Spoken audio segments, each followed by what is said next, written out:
Welcome to the Entangled Show, a weekly conversation where we bridge the gap between high-level physics and everyday reality. I'm your co-host, Pete Codella, streaming from Utah's Salt Lake Valley. And I am Sumit Parashar. I am from Bhilai and live in Lehigh. I live in two places at once, just like a quantum particle. I coined the term quantonomy, which is what this show is all about. Thanks for joining us. Hi, everyone. Welcome to the Entangled Show. We're happy to be back. It's been a little bit of a break, and we are going to dive in and talk about quantum computing today. Sumit, anything you want to share before we jump in? Absolutely, Pete. So our apologies to the viewers and listeners is that we were out and about last 3 to 4 weeks. We haven't done a recording. This is a special episode, so we made sure that we have good content to share. But in the last 4 weeks, we have had some solid developments here in Utah. We launched Silicon Slopes Quantum. So there's a lot of new developments that have happened, which is why we were not able to do the recording. But I am ready to go. Some good momentum for sure. Well, let's not waste any time and let's jump in. You've got some slides to share, and I'm going to ask you questions and you're going to talk through some of the images that we're presenting. So this is probably an episode that people want to watch as opposed to listen to. But why don't you start with what is a quantum computer? What does it look like? Hey, that's a great question. Are you able to see my screen now? Yeah, you're good. Beautiful. So the visual that you're looking at right now is a quantum computer. It's big. It's huge. The room that it is set up it's approximately 20 by 20 room. Wow. And this is an alien-like object that is hanging like a chandelier in the middle of the room. And chandelier is the word that they officially use. But I'll share something surprising with you in a second that should pretty much shock you. But in all simplicity, this is what a quantum computer looks like. It does look like something straight out of a Hollywood movie. It does. And that makes us Hollywood stars, right? Okay, you can be the Hollywood star. I'll be the producer. Let me drill down on this visual and share an information or a bit of information with you that is not commonly known. Is if I share this slide, essentially what we are looking at is, I would say 90% of the structure that you see is a freezer. Quantum computers or quantum chips need to operate at a very, very low temperature. And to gradually bring the temperature down to a level where the quantum chip can be working in a stable way, most of the structure that you see around the quantum computer is a freezer. Now, if you see the blue arrow in the middle of the screen, that points to a processor looking thing, which is actually a quantum or a QPU or a quantum processing unit. It's shown as a 64 qubit array. In a second, we'll talk about what qubits are too. But I mean, when I learned that, I was shocked. Is that, hey, this huge room and the huge chandelier and aura of mystery or whatever, it looks magnificent and it should. But the thing is, the core working part of that quantum computer is just the chip that is being pointed to with that blue arrow. Does that shock you? How would you equate the, what did you say, 63 or 64, that measurement to like storage we're used to, I guess, gigabytes? Different? So it won't be parallel to gigabytes. It will be parallel to bits. So Okay. in a second, we'll talk about bits in classical computers, but think of it as a computer with 64 different kinds of bits set up on it. And it certainly is surprising that this large room and that piece that you described, the chandelier, the processor is just a little tiny portion of all of that space. Yep, that's the surprising part. So just to emphasize what kind of temperatures are needed to make quantum computers work, we came up with this description is that on the left-hand side, you have room temperature, which is 20 to 25 degrees centigrade or 68 to 77 Fahrenheit. So compared to that, the temperatures that quantum computers operate in are billions of times or billion times colder than room temperature. So that is the state that we're in right now, Even colder than space. even colder than deeper space. Wow. Just a quick tidbit I'll throw out here is that we attended the University of Utah Quantum Symposium the other day, and they are working on a research item where we will be solving this specific problem. Is we need to bring the quantum computers to a point where they can work on room temperature. And we are happy to see that the EU has already picked up that topic, and we will support them wholeheartedly on their effort. Yeah, it does seem like that's a huge constraint to make it feasible, or even, I mean, it's obviously not something anyone could carry around in their pocket, right? At this point, like a Absolutely. smartphone. It's a huge constraint. Yeah. So we'll take a step back. Go ahead, Pete. Did you have a Yeah, question? classical computer and quantum computer.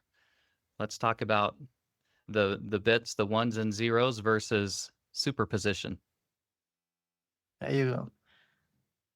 Yeah. So the reason why all of us are leaning more towards quantum computing these days is because the fundamental way in which they work is different than classical computers. So when I say classical, all the computers that we have as of right now would be called, at one point they would be called legacy, but right now we call them classical. So from zero to now, we have classical, but then from this point on into quantum, we'll be calling them quantum computers. So that's the definition of classical and quantum. And like I said, the fundamental difference is the classical works on bits, and the new paradigm now is the qubits. So that is a magical aspect. And based on the principles that we learned before this episode, superposition, probability, and entanglement, qubits follow those quantum behaviors. And we are now able to leverage those spooky behaviors to make computers work much faster. And an example of this, one way to think about this difference, something that I could understand, is a light switch. A standard light switch is either on or it's off. So you have light or you don't have light. But in quantum, replace the switch with a dimmer, and suddenly you have on, off, and everything in between. That's a beautiful analogy, Pete. That's just perfect. Is that if you have a switch, it's either on or off. But if you have a dimmer switch, it is on or off or on and off. So the Yeah. principle of superposition. Well said. So that's one way to think about the classical versus quantum computing. Absolutely. Few other things, and this is a presentation we are building for a non-technical audience, so we will not go into details and specifics of how bits or qubits work behind the scenes. But suffice it to say that this is the main difference between classical and quantum, is the classical computers use bits and quantum computers use qubits. Do you want to talk about how they have evolved over time? Yeah, let's do that. And hey, I wanted to bring up our logo at this point in time. There we go. So do you want to share the beautiful story why we have the Bloch sphere and why we have this logo as our logo? It's a qubit. That represents a qubit.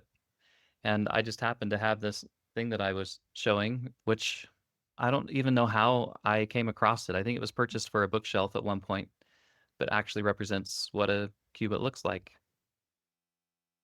which is in our Entangled Show logo.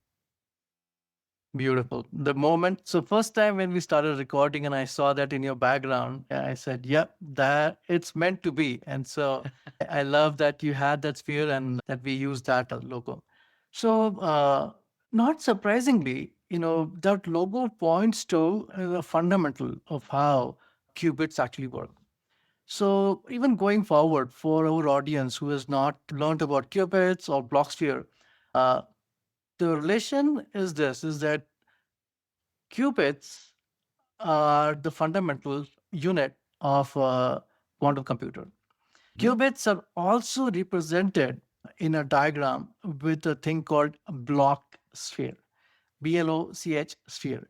So what you see here on the screen, where you have the blue sphere and you have arrows pointing within, that is actually called the Bloch sphere. And I'll take just like 10 seconds to describe the diagram, and then we will not go deeper into the technology of how it is implemented. But Pete, like you were saying, if you had a classical computer and you were using bits, you would turn a switch on or off. Parallel to that, in a Bloch sphere, you have the north part of the sphere and the south part of the sphere.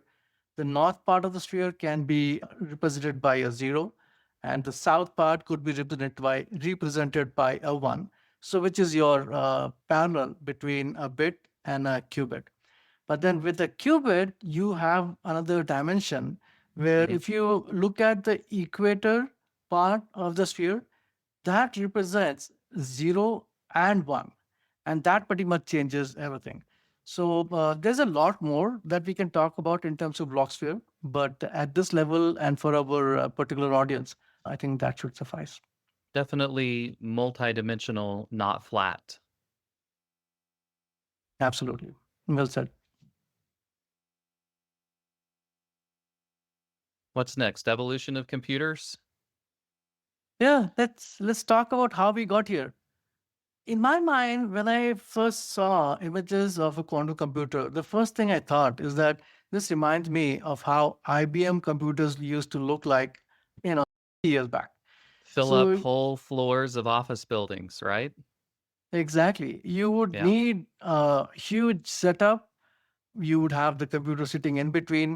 It was supposed to be dust free, so you had to take your shoes off 3 levels before you got even close to that computer. You needed an air conditioner to operate that computer, and it was treated with a lot of respect. And that's what it reminded me of when I saw a quantum computer for the first time. And in a way, years down the line, I truly believe that we will have quantum Hmm. computers more prevalent, commonly available as computers are right. And you would think with quantum computing, with the advancements that we're seeing, just with AI being a new thing, perhaps that time frame is just so much smaller to get to that next progression in quantum. It'll be interesting to look back and see how long it takes. Absolutely, Pete. There is this law called the Moore's Law, Moore, Moore's Law, where he came up with a theory on how quickly computers will evolve going forward. And it has held true up until quantum computers. But then with quantum computers, they have broken all the predictions that we had so far. Wow. So moving on from the mainframe era, we came into mini computer era, which was an evolution where computers were getting smaller. Then of course we came to the PC era. We have lived through that. I had a PC without a floppy, and then we had a PC with a floppy, and then we had a PC with a hard disk. So we have seen that evolution. I'm And pretty this sure that I had a Macintosh personal computer just as I was finishing high school in the late 80s. cool. Yeah, Macintosh are still fun. I grew up in India and we did not have Ataris and Commodores and Macintosh in India. So this computer right here, it's a ZX Spectrum Plus computer from a company called Sinclair. And my dad, he was returning from Nigeria via UK. He just bought this computer for me, and I self-taught myself how computers work. So about how Uh, old were you, Sumit, when you got that machine? I was probably now you're putting me on the spot, and you all will know how old I am. Well, I uh, think I was when I got my computer, like maybe 16, 17, teenage years. Around the same time. I think I was Yeah. in grade Yeah. or 11 at that time. Yeah. So About the same time. Yeah. cool. Then, of course, we are here right now. There's the modern computing era, but then the future is quantum. That's the evolution of computers. In our modern computing era, I keep waiting for something besides the smartphone to be like the next big thing. Maybe the wearables, the watches, and the glasses are headed in that direction, but it sure seems like it's been 15 or 20 years and we don't have a new thing that everyone needs and wants. So that'll be interesting. I wonder if we'll just jump straight into quantum or if there's going to be something before that. One of the reasons I think we are seeing that is because we've lost Steve Jobs. We haven't seen a lot of innovation come in, but yeah, I'm his fan, so I would bring up his name all the time. But yeah, to your point, we actually have a slide where we talk about what could happen in the future. We will try to make a prediction of how quantum computers will evolve. Now, this is something interesting. We talked about it a little bit before, and we'll just touch upon this right now. Quantum computers have kind of overtaken supercomputers, and that's unfair to supercomputers because they did not get to live their full life. But IBM has come up with a framework or a blueprint where they have shown us designs on how supercomputers and quantum computers can work together. Well, good thing we're not going to hurt a supercomputer's feelings by making it obsolete. Who knows? We already could have. Maybe they're running some AI engines on supercomputers. They're like, hey, I don't like this. General artificial intelligence, right? Yeah. Yeah. So IBM is leading out. I'm surprised that we don't see Apple. I think you've got slides with IBM and Google. Is that right? I do. Google and IBM are leading the charge here. There are a few other hardware companies that are manufacturing quantum computers, but Google and IBM, they are like way far ahead. Okay. Question always comes up is that, we've seen classical computers, they are pretty fast right now. How fast can quantum computers be? So to address that, this is the comparison where we have shown Google Willow as the quantum computer that we have benchmarked here. But a few months back, Google published some numbers, and they said that we have been able to run an algorithm on their Willow quantum computer that ran in, say, a few minutes. But then if you had to run the same algorithm on classical computers, it would have taken a few septillion years. So that's Just a how few years. just a few years. That's how fast quantum computers are. And our universe is said to be 13.8 billion years old. And so the amount of time that quantum computer to work on the algorithm was so quick is that people are speculating that the quantum computer actually goes out to a different universe. So the assumption is we are in a multiverse and that the quantum computer goes to a different universe, borrows time from there, runs the process using time from that universe, and then quickly comes back to ours. So I don't know how. You just blown everyone's mind, Sumit. Can I share something? You tell me if this kind of describes the time frame in a good way. Think of a maze and think of a classic computer that's going to try to solve the maze by going through every option in the maze. And it has to start and then proceed. And if it ends, then it starts again and it goes through the maze. Whereas a quantum computer, basically, it's like sending mist out through the maze so that it all happens at the same time. And the mist that's getting through the maze suddenly lights up and there's your answer. So it just happens so much faster than trying every single scenario. Does that help describe the time difference? Beautifully. That is, even in my mind, that is exactly how it works. Just to paraphrase, is that with classical, we have a procedural logic. So if we have to solve a maze, we look at option one. Yep. And then if it doesn't work, we look at, so it's procedural and step by step. With quantum computers, you can look at all possible options at once and come up with one single solution. So that's a great analogy. What's next? Talking about speed, I'm a Mustang guy, so I had to have. Of course, you have a Mustang on here. I had to have a comparison with my Mustang, but if a Ford Mustang zips past you on I-15 in Utah, it's probably Sumit. Thank you. So yeah, this is a simpler way to imagine how quick quantum computers are. As if you had a Mustang with a nitrous, you could pretty much go 0 to 60 in less than 2 seconds. And anyway, this is my favorite way of explaining how quantum computers could work. So, Pete, we have good news that quantum computers are just around the corner, is that we will have a lot more processing power, a lot more speed, and we will be pretty much evolving into the next era of computing. So that's the good news. Do you That is think all. quantum computers will be located at most major research universities by 2030, 2035? They should. Between Yeah. 2030 and 2035, a Yeah. lot of labs and universities and even state governments and federal government, they should Hmm. have their own implementation of quantum computers. Yeah. Really just around the corner.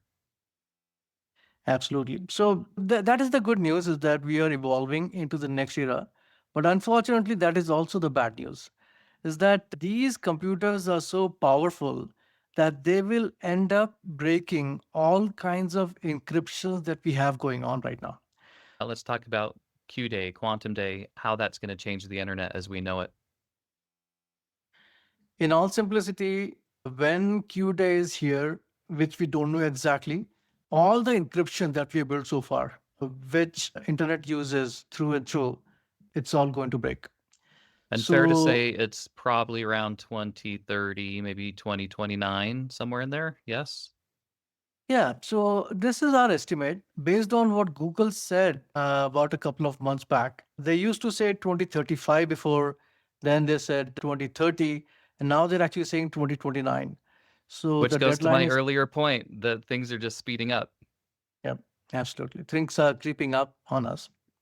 But yeah, that's the Q day deadline that we are facing as of right now. Is there anything One, people can do to prepare for Q Day?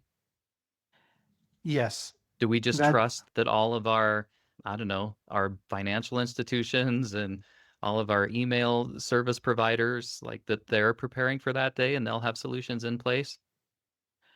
That's a great question, Pete. This is something that we should be sharing with everyone, not Hmm. just our viewers, not just our listeners, but we should literally be stopping people on the street and telling them that, hey, their credit cards and their banks and their medical records are all not safe. And they should be asking their state governments and their federal governments and the companies that store their data to make sure that nothing bad happens. So along these lines, with the Q day, there is another red flag that we are raising, and that red flag is called the quantum cliff. So the idea is that the day when quantum computers are up and working on a day-to-day basis, the thing is that as soon as they are alive, they will start breaking encryption. Hmm. So if we don't take care of that problem, if we don't proactively change our encryption mechanisms and make our data safe, we are going to fall into a cliff. And And we the talked cliff. about this a little in episode 5, where we Mhm. had our friend Ryan Starks on. And is this the reason that you're seeing so many two-factor authentication things happening where it's like using your phone, your face, your thumbprint on a computer? Yes, that is a good thing that we are doing right now. Bringing in two factor brings in more awareness, but a quantum computer can break that in a pretty easy way.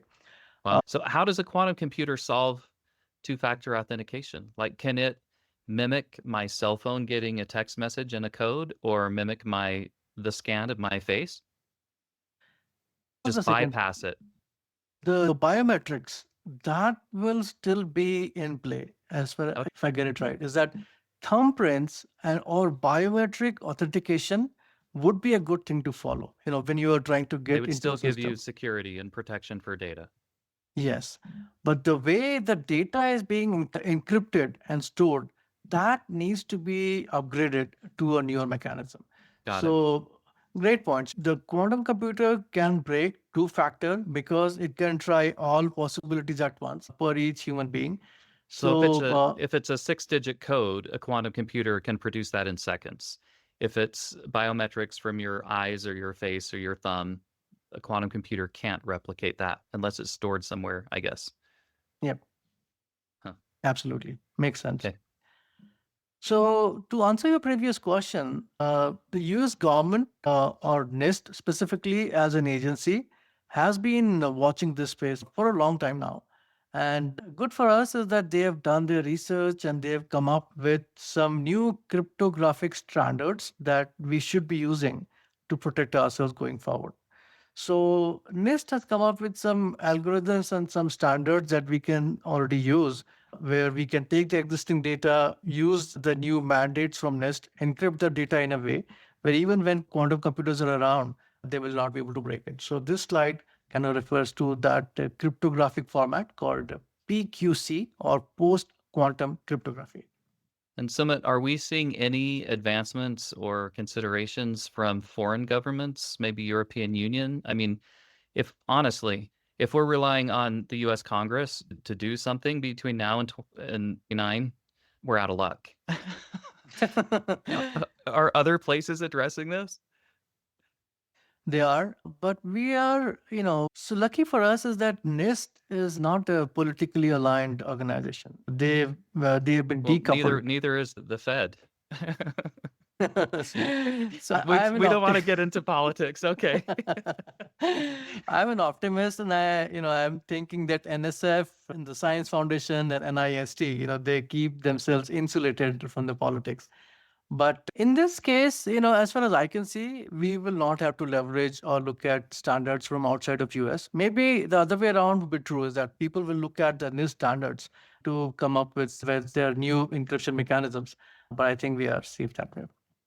Okay. Uh, Let's talk so- different types of qubits. I know you've got a chart here with at least a few, as well as the companies who are in that space. Yes, Pete. So we talked about Bloch sphere, we talked about qubits. Based on research done in the US, we figured out how to implement qubits using a few different mechanisms. The most commonly used mechanisms are superconducting, trapped ion, and topological qubits. So going deeper into each would be tough at this point in time, but suffice it to say that the three main types of qubits that we have up and working at this point in time are superconducting, trapped ion, and topological. And that they're completely different from classical computing and the silicon chip that is the current hot commodity for computing. Absolutely. There's no similarity that I can think of. Yep.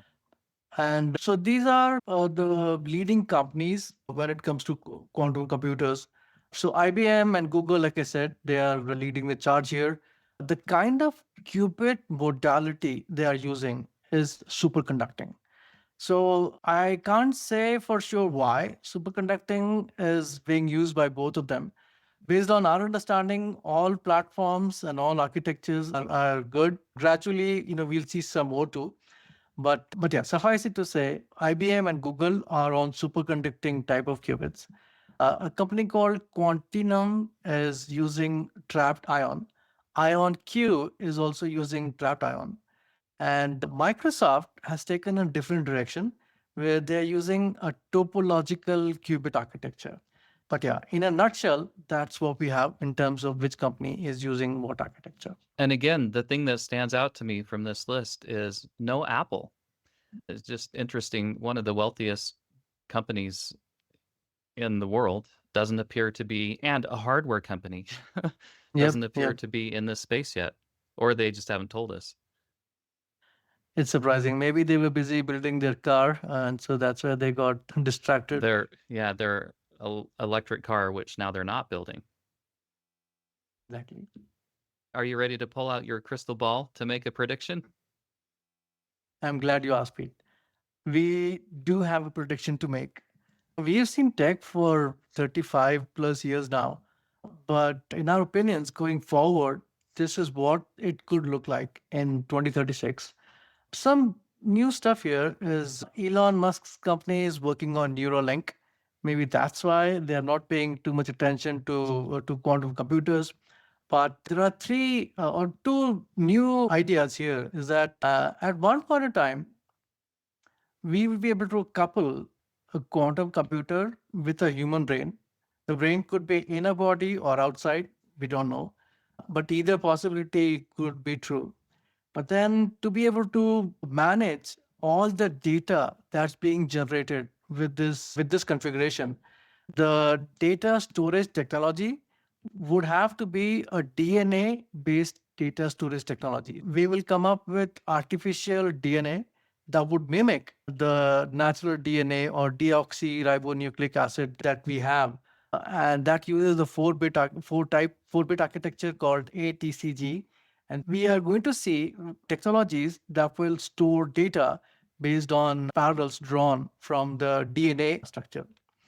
And what is said as of right now is that if you want to take all the data from the internet and use DNA tech to store it in one place, you could pull out a shoebox and then store all the internet's data in this one shoebox. So, in my opinion, I think that's where we'll see ourselves in the next 10 years. I mean, that's remarkable because I think we've all heard that we're creating so much data on the internet that we can't physically house it all. So you're talking about a new DNA type storage that just, again, new paradigm, new way to store things. And the other thing I feel like you're talking about is more, I'm going back to Hollywood, like that you can preserve someone's life experience from their brain and store it, and then feasibly have a way to interact with, let's say, my dad's life, his experience, recall memories from his memories. That type of future is it's hard to grasp. But Pete, I think we'll be there sooner than we know it. With the developments that we have done in AI already, it is actually possible to create personas. So, we have a lot of digital signatures everywhere. We have, our faces on the internet and we have our voices. And so, one of the things these days is that you can create your own persona and train it the way you think, and then it should be able to respond to questions when we are not around. I mean, I'll just give a practical example. 2026 is the year that I have used Google Gemini to give it my taste preferences and preferences for food and drink. And I can go to Gemini and have it generate a pretty awesome menu of things that I like. It knows I don't drink alcohol or coffee. Like, it is very personalized in how it can provide recommendations for things for me to cook or bake, and also using what exists without me having to run to the store. So it's pretty cool how you can teach AI to render those types of recipes and experiences that are aligned with your tastes. We have made so much progress when it comes to AI in the last 3 to 4 years. Yeah, we have shared a lot of information about us with AI and it never forgets. But you're right, we are at a point in time where AI can actually do a lot of stuff or tasks on our behalf and it knows us well. All right, how do we land this plane, Sumit? What's next?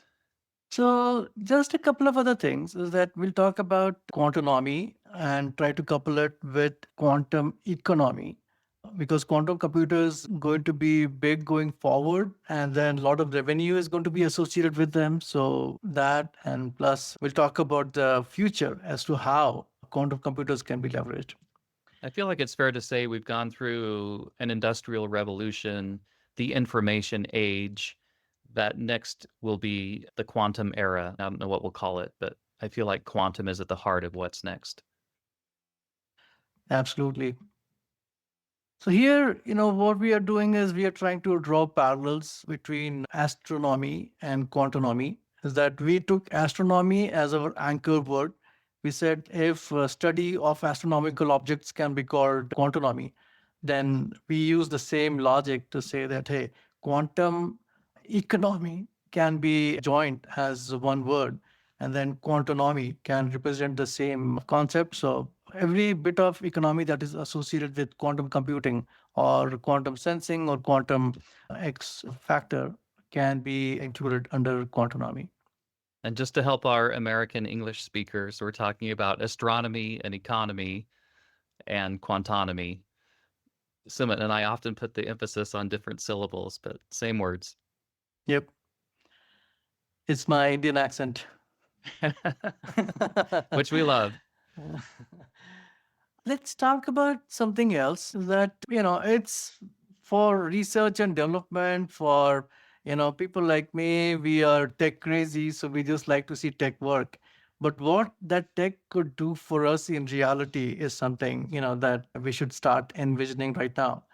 I know you So have a favorite here to talk about, but I'm just going to say if we could solve GPS map directions so that cars going to different destinations are all correlated somewhere and can get there the fastest and avoid all the backups, wow, think how awesome that'll be. And it probably happens when our transportation is all computerized, right? And you're not relying on a person to make a decision to turn here instead of a block ahead. But boy, that'll be amazing when we get to that point with logistics. absolutely. So I'm thinking of another word in conjunction with quantum computing called quantum sensing.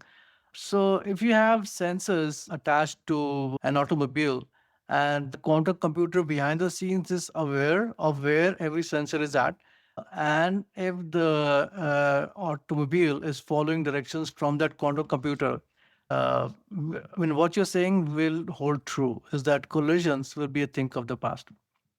Yeah, I mean, I remember Knight Rider from when I was a kid and talking to Kit, the car, right? We can talk to our cars now, say, "Hey Siri," or whatever operation operating system you have in your vehicle. But having the information in real time about avoiding congestion and traffic jams, that'll be awesome. Yep, that's going to happen pretty soon in the future. One of the topics here is an absolute favorite of mine, and I do want to make that happen. If I'm able to support research and development along those lines, I would jump right in. Is that there will be a point in time pretty soon where we will have custom medicine being created on the fly using quantum computers. So the scenario that I'm thinking is that, say, if I'm in an ER, the local systems at that ER know everything there is to know about my body at that point in time. So they know the blood pressure, they know the blood sugar, they know cholesterol, all the thousands of parameters that represent my body at that point in time can be sensed by local devices. Now, if we take all of that data and then also go out to a quantum computer with the actual illness or the disease that is in the body, the quantum computer has a fantastic capability where it can see all options at once and come out with the right option or the correct answer. If we take all parameters, take it to a quantum computer, and if it responds back with the one answer, we can take that one answer and create custom medication that is specific to that one particular body. So I think that will take the medicine field into a completely different paradigm. And I say that it's because, and Pete, I've shared this with you earlier, is that I lost my mom in April of 2021. We had COVID going on. We didn't lose her to COVID, but we lost her to the chaos of COVID. And the year, we are not sure what medication was administered to her and what the state was in that year because we were never allowed to go in there. But if we in the future had a quantum computer that could evaluate all the properties of the body and come up with a custom medication, we could eliminate the chaos and the iatrogenetic part, which is the doctor induced illness part. So removing humans from an equation where we have to cater to a patient in real time, I think from that perspective, quantum computers will save lots of lives going forward. I can't imagine how frustrating and just confusing and disheartening it would be to lose anyone anytime, but especially during COVID. It was such a strange time. And you're right, to kind of bring it full circle, I think about our current approach of solving a maze like one pathway at a time versus a mist that goes through and can look at everything and have the solution in seconds. That certainly will make a huge difference, probably for life expectancy, for all sorts of health situations. I listened to an interesting podcast, I think last week. Hard Fork is the podcast. They interviewed a doctor about how many medical practices and doctors and hospitals have an AI interface before the patient sees a doctor, and will ask for symptoms and information and gather them and have kind of a potential output on what needs to happen. Like as you've described it, I can see that happening both quickly and in a very customized, individual, personalized way. It seems like it will really alleviate so much pain and suffering for all of us. Perfect. In that sense, having quantum computers around will be a blessing for us going forward. All right. So quantum computing coming in a handful of years and will change the internet, will change our economy, will change so many things about our experience. And buckle up and be sure all your important information is protected by biometrics. What else, Sumit? What other parting wisdom would you share? All is good. We will enjoy the benefits coming out of quantum computing. But the last thing I want to say in today's episode is that we all should be aware that we are facing a cliff, a quantum cliff. So, all of us should join forces and make sure that we convert our data into this new format, encrypt the data in a new format so that we don't run into that cliff scenario, which is pretty similar to the Y2K issue that we had before. But in closing, that's my heads up. Similar, except those of us who lived through Y2K, it felt like much ado about nothing. And from what I understand and from what you've said, this quantum cliff is actually going to have a huge impact on us, and we do need to prepare. Absolutely. All right. Thank you. It's great to spend some time with you and look forward to our next episode. Thank you, Pete. We'll talk soon. The Entangled Show podcast is available on YouTube and wherever you get your podcasts. Please like and subscribe to the pod. Connect with us at entangled.show or send an email to info@entangled.show. I'm Pete Codella. Thanks for listening. And I am Sumit Parashar, signing off for now. Thanks again for joining us here at the Entangled Show. We'll see you next time.